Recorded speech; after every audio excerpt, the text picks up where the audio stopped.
Olá, estamos aqui de volta com Saúde em Seu Lar e hoje tenho um prazer muito grande receber aqui o Dr. Flávio Toledo, que é pneumologista e vai conversar conosco sobre pneumonia e vamos falar um pouco da questão do Covid-19, né? Um assunto que nós estamos falando e cada dia se descobre coisas diferentes, coisas novas, todos nós, né? Os cientistas, médicos e profissionais, todos estamos aí aprendendo dia a dia com o Covid-19, com o coronavírus, SARS-CoV-2. Muito prazer te receber aqui, Flávio. O prazer é meu, Regina. Muito obrigado pelo convite. Bem-vindo ao lar, né? O Flávio é de Poços, saiu para estudar e está voltando. Eu tenho uma história como a sua. Ô Flávio, vamos começar o seguinte. Qual que é a diferença de uma broncopneumonia? Eu vou te fazer essa pergunta, porque as pessoas têm muita confusão. O que é a diferença de uma broncopneumonia e de uma pneumonia? Essa definição, ela é muito bonita quando nós falamos de maneira teórica. Sim. Na prática, essa definição, se é broncopneumonia ou pneumonia, é muito semelhante. Tá? Uhum. Então, quando nós falamos de broncopneumonia, é uma forma de disseminação pelos brônquios. A pneumonia, classicamente, fica uma imagem branca no raio-x ou na tomografia, aquela que a gente chama de consolidação, né, no termo médico. A broncopneumonia tem uma forma de disseminação mais esparsa, com alguns focos. Mas isso tem, na prática, quanto ao tratamento, uma evolução, não tem impacto. Então, essa divisão não existe, cai praticamente. em desuso. Agora, uma coisa que é interessante, você fala assim, olha, estava com começo de pneumonia. Você deve ter, você na tua vida aí profissional como pneumologista, eu, assim, já ouvi isso milhões de vezes. Existe começo? Não. Isso aí é realmente uma prática muito comum no dia a dia da gente escutar isso. Eu tive um começo de pneumonia, eu tive pneumonia. Você fala assim, mas houve uma confirmação, um estudo, como foi isso? Não, eu tive tosse e falta de ar e foi pneumonia. Então, sim, isso não pode. A pneumonia precisa, sim, de uma comprovação. Geralmente, a gente usa meios radiológicos, né, como raio-x, tomografia, ausculta pulmonar. Uhum. Tá? Então... eu te fiz essa pergunta porque, olha, não existe começo de pneumonia. Ou está ou não está. Não é? Bem, vamos aqui puxar para o Covid, né? O Covid, na sua complicação, na sua terceira fase, praticamente segunda para terceira fase, já atinge o pulmão. Perfeito. Perfeito, né? E como é que acontece esse processo? Por que alguns atingem o pulmão e outros não? Ou todos atingem, mas alguém tem sintoma, uns têm sintoma, outros não? A grande questão aí, isso na pneumologia, na prática diária nós vemos, é uma dissociação clínico-radiológica. Isso eu acho que é um ponto importante. Sim. Porque o paciente pode ter, às vezes, muita falta de ar e, às vezes, os exames estarem pouco alterados. E vice-versa. Então, a tomografia tem uma lesão extensa, você perguntar sobre falta de ar, tosse, e ele manifestar poucas queixas. Então, essa dissociação é comum na prática. Então, esse é um ponto, uma ressalva interessante. Agora, quanto à fase, realmente, a Covid na fase inicial, ela dá poucos sintomas da parte respiratória. Quanto ao acometimento também, quando nós analisamos o raio-x e a tomografia. É aquela fase que a gente chama de infecção. Né?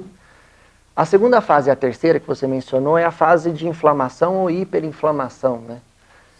É aí que começa a manifestar, geralmente, os sintomas respiratórios e onde na tomografia nós vemos as imagens de consolidação em vidro fosco. São manchas brancas, vamos falar assim, nos exames, né? Esparsas.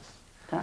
E, na verdade, essa situação, de qualquer maneira, a pessoa quando atinge o pulmão dessa maneira, ela tem sintomas. Por exemplo, se no Covid começar com tosse, já é um sinal de alerta ou seria, vamos dizer, um sintoma gripal, vamos dizer assim? Essa pergunta também é muito importante. A tosse não, ela não é um guia muito fidedigno para nos guiar sobre lesão pulmonar ou não. Até pelo contrário, eu sempre falo, a tosse, tem pacientes que têm um grau de tosse importante e isso não manifesta necessariamente com uma gravidade pulmonar. A falta de ar e dor torácica, sim, são mais fidedignos, são mais sinais de alarme, nós pontuamos como sinais de alarme. Tá. Então, são guias melhores, incluindo a oxigenação, como a saturação. Hoje, muitas pessoas têm oxímetro em casa. Já né? tem. E consegue ver essa troca gasosa, que também é muito importante. Nesse caso, Flávio, quando atinge o pulmão, na verdade, não são os brônquios, é mesmo os alvéolos, vamos dizer assim, é a estrutura respiratória, porque a pessoa começa a ter falta de ar, não é isso? A grande lesão ali da Covid realmente predomina na parte, a gente chama de dano alveolar difuso. É uma forma de um dano muito agressivo ao pulmão, uma inflamação exacerbada, vamos assim dizer, de uma maneira simplificada. E isso ocorre geralmente ali, geralmente não, na região do alvéolo e do capilar. As imagens.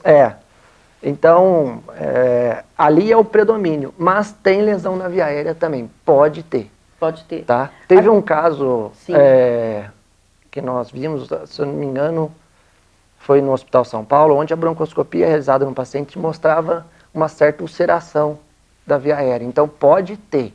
Mas, realmente, o predomínio disparado é da lesão parenquimatosa dentro do pulmão. Eu até queria que você explicasse rapidamente, as pessoas querem saber, por que a falta de ar, né? Por que a falta de ar? Atingir o pulmão, a estrutura alveolar, explicar que é onde ocorre, né, as trocas, é isso? A troca gasosa, esse é o principal. Então, é assim, o pulmão é como se fosse, vamos simplificar, como uma bexiga. Sim. E o vaso sanguíneo passa ao lado, né? Certo. Entre eles tem uma região que a gente chama interstício. Não é um espaço vazio, esse espaço é importante. O ar entra no alvéolo e passa para o capilar, né? Que é um vaso. Que é um vaso sanguíneo. Na Covid, ocorre uma intensa inflamação e dentro do alvéolo já é ocupado por um processo inflamatório que a gente chama exudativo. E nessa região entre a bexiga e o vaso, entre o alvéolo e o vaso, também ocorrem alterações, que são as alterações de fibrose que vão culminar depois. E isso dificulta muito a passagem do oxigênio. Então aí o motivo principal da falta de ar. E que cai a oxigenação. Que leva, em casos mais graves, à queda da oxigenação. Tá ok. Acho que ficou bem, as pessoas entenderam direitinho. Nós vamos para um breve intervalo, Flávio, e eu queria lembrar você que o programa, pelo canal do YouTube, doutora Regina Cioff, peço que continuem se inscrevendo e no final do programa eu vou fazer uma solicitação para você que acompanha o Saúde em Seu Lar, tá bom? Volto em um minutinho aqui com o Dr. Flávio. Não é da noite para o dia que se constroem relacionamentos sólidos e duradouros. Não é da noite para o dia que se conquista a confiança de milhares de pessoas. Nem é da noite para o dia que seu nome se torna o primeiro a ser lembrado quando o assunto é saúde. Não é da noite para o dia que se faz uma marca que é sinônimo de excelência em serviços médicos. Unimed Poços, 29 anos. Cuidar de você. Esse é o plano. A Uniodonto sabe que a vida é feita de fases e que em todas elas você é protagonista dos próprios sorrisos. Acredita que cada minuto da sua vida é uma oportunidade para sorrir. E é por isso que há 20 anos a Uniodonto oferece a maior e mais completa rede de dentistas do país. Um serviço fácil e acessível para cuidar do seu cartão de visitas. Uniodonto 20 anos. Viver, realizar e sorrir. Estamos de volta com Saúde em Seu Lar. Hoje o prazer de receber aqui, conterrâneo aqui de Poços, Dr. Flávio Toledo, que é pneumologista, chegando a Poços agora, é de Poços, está chegando em Poços agora para exercer aí a sua medicina, fez toda a sua especialização e espero que Deus ajude, que ele tenha muita sorte aqui como eu tive. Viu, Flávio? Muito obrigado. Bom, aí então, você já explicou a questão da alvéola, a questão da falta de ar. Por que que em alguns casos as pessoas falam assim, eu fui lá visitar, ou fiquei sabendo, na grande maioria das vezes, porque visitar não pode, né? Mas eu fiquei sabendo que está com dreno, está drenando água do pulmão. O que que acontece, não só no Covid, mas também em pneumonias, né? O que que acontece? Essa complicação, que no termo médico nós chamamos de derrame pleural, Sim. é muito interessante. Ele acumula um líquido entre o pulmão e as costelas, né? A caixa torácica. Então, entre as costelas e o músculo e o pulmão, entre eles, é importante falar que é entre, para não confundir com água dentro do pulmão. Tá. Confunde-se muito no dia a na dia. capinha, né, que envolve Isso. o pulmão. Tem uma película que reveste o pulmão Sim. chamado pleura, o líquido acumula ali, por isso que chama-se derrame pleural. Na pneumonia bacteriana, é uma complicação relativamente comum, né? E eu não vou entrar aqui em detalhes de complicações quanto à pneumonia bacteriana, mas na COVID ele se torna incomum. Incomum. Incomum. Quando presente, geralmente ele é pequeno. Ou pode ter uma infecção secundária, ou não? Pode. E geralmente aí seria na evolução. Mas aí seria uma evolução, por exemplo, uma pneumonia bacteriana. Que pode... Aí poderia mudar. Isso. Uhum. Poderia mudar o contexto. Certo. Mas inicialmente, puramente pelo Covid, é um achado incomum. Mas se ocorresse, geralmente nós funcionamos o líquido quando é possível, justo para essa diferenciação.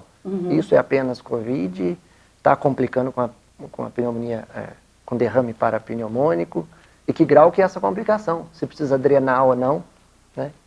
A retirada desse líquido. Porque às vezes acontece de haver aí uma complicação com a pneumonia bacteriana, complicando aí o Covid, né? Sim.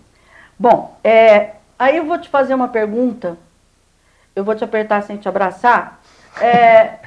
Uma pessoa que tem bronquite, tá? Que tem asma, vamos falar, asma brônquica, e de repente ela começa com falta de ar, uma febre, nesse momento que nós estamos vivendo aí, que tudo a gente tem que pensar no SARS-CoV-2, e aí? O que você orienta?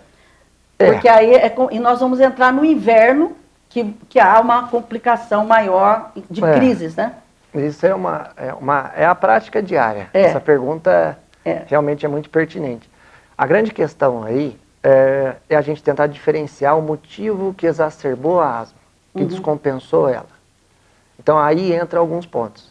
Então, por exemplo, se o paciente é asmático e ele começa com tosse, piora da falta de ar, isso não necessariamente é Covid, um erro comum.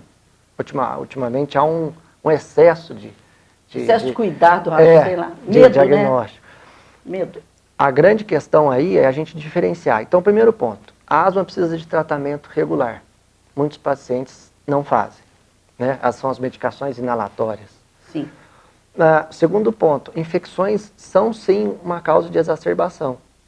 Então aí entraria Covid, mas também temos que lembrar do H1N1, Isso. pneumonia bacteriana, e aí entra os diagnósticos sobre infecção.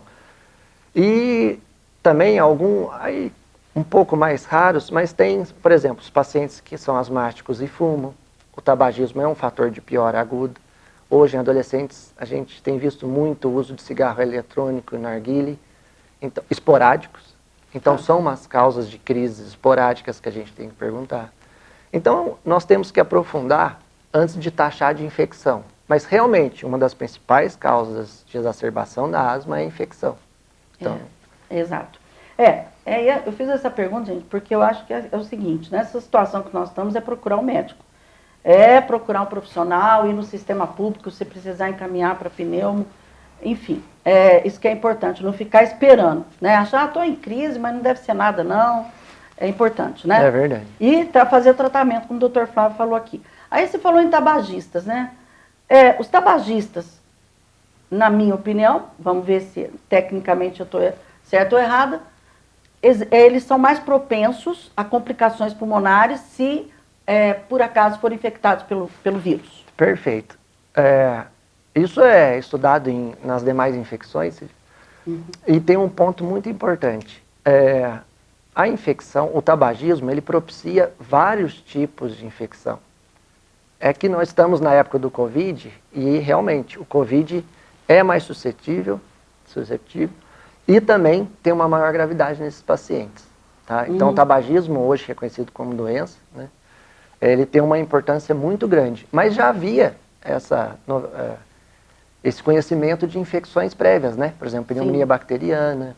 Sim. A Covid só veio a comprovar o nós já desconfiávamos. Sabemos, né? DPOC entra o DPOC, que é a doença pulmonar obstrutiva crônica, o enfisema, essas coisas, também tem a mesma proporção da asma, não é? Nessa questão. Você considera grupo de risco? Sim, isso já foi demonstrado. A doença pulmonar obstrutiva crônica, né? Que muita gente taxa de enfisema. Isso. É sim um fator de risco. Agora, a asma tem só um porém. É a asma geralmente, a gente chama de persistente moderada, a gravidade moderada a grave. A asma leve ainda não está muito bem documentada que ela é um fator de risco mesmo para a Covid. Eu fiz essa pergunta por causa da vacina, mas você vai me responder daqui a pouquinho, tá? Porque a gente não está vendo esse grupo nas vacinas como prioridade. Nós vamos para mais um intervalo. Peço a você que se inscreva no canal do YouTube. Nós estamos chegando aos 80 mil. Não sou do Big Brother, não sou Juliette, mas eu peço que vocês se inscrevam no meu canal. Quem sabe eu chego a 1 milhão, né? Volto em 1 minuto. Clinoftalmo Laser, há mais de 25 anos atende Poços de Caldas e região nas mais diversas especialidades da oftalmologia, a realização de exames, consultas e cirurgias. Clinoftalmo Laser, liberdade para seus olhos. A Uniodonto sabe que a vida é feita de fases e que em todas elas você é protagonista dos próprios sorrisos. Acredita que cada minuto da sua vida é uma oportunidade para sorrir. E é por isso que há 20 anos a Uniodonto oferece a maior e mais completa rede de dentistas do país. Um serviço fácil e acessível para cuidar do seu cartão de visitas. Uniodonto 20 anos. Viver, realizar e sorrir. Quando você se prepara para viajar, duas coisas são muito importantes: sua documentação em ordem e a sua mala bem organizada. Da mesma forma, a Circular e Turismo está preparada para você viajar com muita segurança e conforto. Frota composta por ônibus, vans e carros executivos com manutenção preventiva permanente. Motoristas profissionais e qualificados. Toda a documentação necessária em todos os níveis, municipal, estadual e federal, para você viajar com muito mais segurança. Romarias, excursões, pacotes de viagem e transporte executivo. Estamos combinados? Você se prepara para viajar e a Circular e Turismo prepara tudo para a sua viagem ser tranquila, confortável e segura. Circular e Turismo. Ligue 3712-5083. O Hospital Santa Lúcia, Hospital do Coração de Poços de Caldas, é um hospital completo para a sua segurança. Suas modernas instalações permitem o socorro dos pacientes com urgência cardiovascular. Com atendimento imediato e altíssimo nível profissional, garantimos a saúde do seu coração. A UTI do Hospital Santa Lúcia, Hospital do Coração, é uma das maiores do estado de Minas Gerais. Hospital Santa Lúcia, Hospital do Coração, sua segurança. Estamos aqui de volta com o Dr. Flávio Toledo, pneumologista, aqui de Poços, voltando para a terra natal para servir a Poços região. Não é isso? Perfeito. Bom, eu te fiz essa pergunta sobre o asmático mais grave, né? E também sobre o enfisema atoso, as doenças pulmonares obstrutiva crônica. Você não acha que seria também importante eles serem considerados grupos de risco? Sim. Para vacina, que eu digo. Sim. Mas não está, né? Pelo menos eu não tenho visto. Não sei se eu estou mal informada, eu não tenho visto. Alguns grupos, as doenças pulmonares respiratórias crônicas, né? No começo estava num pacote. Aí englobava a doença pulmonar obstrutiva crônica, a asma, a fibrose pulmonar, aí era uma miscelânea, né? Uhum. Isso realmente no começo era só uma recomendação, mas não tinha comprovação. Ultimamente tem sim mostrado como é mais suscetível e geralmente tem uma maior gravidade, a recomendação se tornou muito mais forte quanto a isso. Uhum. Mas tem que lembrar um porém. A doença pulmonar, nós não podemos deixá-las abstratas. Então, asma, qual a gravidade da asma? Nós não podemos colocar uma asma grave, usando imunobiológico, por exemplo, do que uma asma leve. Tá. Esse, sim, Precisa isso haver merece uma uma diferenciação. ponderação. Tanto é que o grupo de asma leve está um pouco Então, vamos dizer, não está no fora grupo desse grupo. Agora, por exemplo, o DPOC também tem gravidades. Então, assim, de uma maneira geral, a gravidade da doença pulmonar impera perante o diagnóstico. Então, por exemplo, fibrose pulmonar usando oxigênio, não precisa de muito esforço para se chegar à conclusão da gravidade. Mas hoje as doenças pulmonares crônicas estão entrando no... Mas aí teria que haver uma triagem, vamos dizer assim. Ah, sim, o diagnóstico correto e a classificação correta. Por causa da escassez de vacina, né? É. Tá. Se tivesse muita vacina... Senão né? muitos asmáticos, pseudo-asmáticos vão surgir. Vão, nossa, muitos mesmo. Bom, tem como diferenciar uma alteração pulmonar do H1N1, que ainda bem que é importante que está vacinando também, da Covid? Em termos de sintomas. Muito difícil. Na prática, abordando um aspecto clínico, é muito difícil. Você pode presumir, mas não é o suficiente para confirmar. O que confirma a tomografia? Geralmente precisamos do aspecto radiológico e do exame. Por exemplo, H1N1 fazer o PCR, a coleta da Covid, fazer o PCR. Algumas características são peculiares da Covid, um pouco mais sugestivas, como a perda de olfato e a do paladar. Isso realmente tendenciona. A pandemia, outro fator, né? Mas lembrar que a H1N1 agora é a época dele, né? Tem um ciclo sazonal. E outro ponto é o aspecto tomográfico, apesar de impreciso, mas ele tem algumas particularidades. Na Covid, ele tem um infiltrado mais periférico. Tá? Então, aquelas manchas brancas... Mas para dentro do pulmão, vamos dizer assim. Para fora. Mas fora, na periferia, perto da pleura. Periferia, tá. E a influenza geralmente é bilateral e um pouco mais central. Ah, tá. Mas isso é muito difícil de você olhar apenas a tomografia e dizer, jurar e confirmar o diagnóstico que é H1N1 ou Covid. Isso não pode ser feito. Tá, tudo bem. Bom, agora eu queria ouvir uma opinião sua. Alguns casos que chegam, por exemplo, determinado médico no hospital de campanha, no PSF, por exemplo, começando com uma tosse, faz o teste, deu positivo, Covid, faz o PCR-RT, Covid. Você já preconiza o uso de corticoide? Não. Porque tem alguns protocolos, alguns colegas, seja o que for, né, cada questão de conduta, utiliza já de imediato o corticoide. O que você acha disso? Não é o recomendado, tá? E isso não é a minha opinião. É a opinião da Sociedade Brasileira de Epidemiologia e Tisiologia. São outras sociedades pelo mundo, que a grande documentação do corticoide é nas formas graves. Certo. Tá? Então, são pacientes que têm a queda da oxigenação, tá com frequência respiratória elevada, que você vê nós chamamos de taquipneia, né, a frequência acima de 30. E sinais de esforço respiratório extremo, né? Tiragem intercostal. Nós vemos no exame físico, conseguimos ver isso. Mas aí é a forma que geralmente é hospitalizado e precisa de oxigenoterapia. A necessidade de oxigênio. Lógico, se o paciente está numa UTI, está entubado, não há sombra de dúvida. Mas eu estou dizendo ambulatorialmente, não. Os casos leves, que são a maioria, não tem indicação pelos trabalhos. Então... Tá. E até tem risco. Muitas pessoas... De diminuir a resistência, a imunidade. A imunidade, diabetes descontrolar, hipertensão, descontrole pressórico.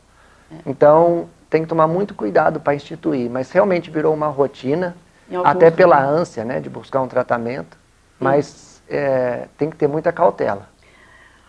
Flávio, rapidinho que nós estamos no final do programa. Azitromicina também nas mesmas condições? Não. A azitromicina não utiliza também profilaticamente, vamos dizer? Não. Ou precocemente? Na sua opinião, não?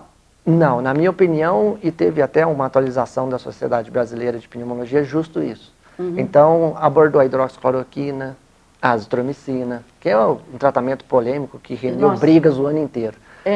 Então, esses tratamentos não estão comprovados até o presente momento. Tem que tomar um cuidado, porque a gente ainda está estudando essa doença, é nova. Sim. Mas até o presente momento, Não isso tem. não tem a comprovação necessária. Tá. Você falou que fez uma especialização também em pneumologia intersticial e tal. Aí, a pergunta para a gente encerrar aqui é o seguinte: o paciente ficou na UTI, entubado, aí por 1, 2 meses, às vezes, saiu, conseguiu sair do tubo, foi traqueostomizado, enfim, todas aquelas complicações. Ele pode acontecer dele fazer uma fibrose, quer dizer, tipo de uma cicatriz pulmonar? Pode, Regina. Esse é um desfecho desfavorável que não gostamos de ver, mas pode ocorrer. Uhum. A fibrose, quando é pequena, algo situado, a fibrose é uma cicatriz. Uhum. Né? Quando ela é pequena e sem repercussão clínica, ou seja, sem o paciente ter falta de ar, sem ter queda da oxigenação, ela não tem geralmente relevância. O problema é quando a fibrose é extensa. E nos pacientes graves que ficarem entubados, essa incidência aumenta. Uhum. Então, realmente, é um dano persistente. Tá? A fibrose é uma cicatriz. E então, pode ficar uma sequela. Pode. Tá.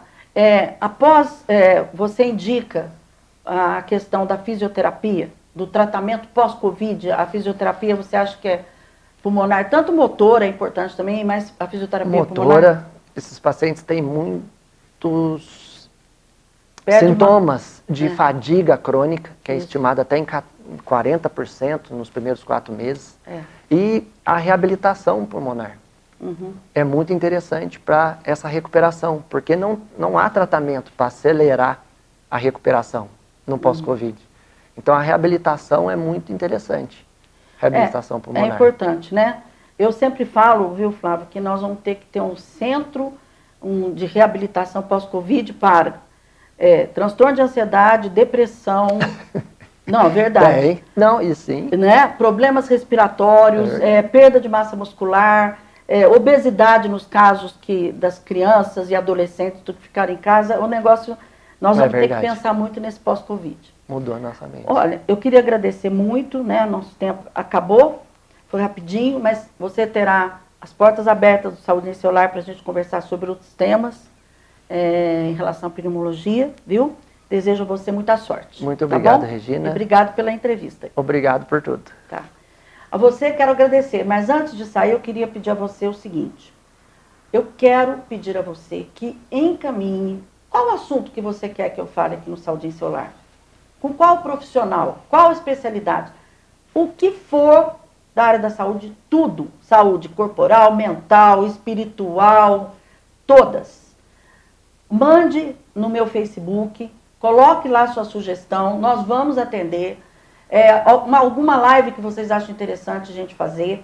Eu preciso que vocês me ajudem agora a fazer aquilo que vocês a fazer programas que mais vocês querem ouvir, aprender, se informar. Qualquer tema, nós vamos atender você. Até a próxima semana, claro, se assim ele permitir. Fiquem com Deus e se cuidem.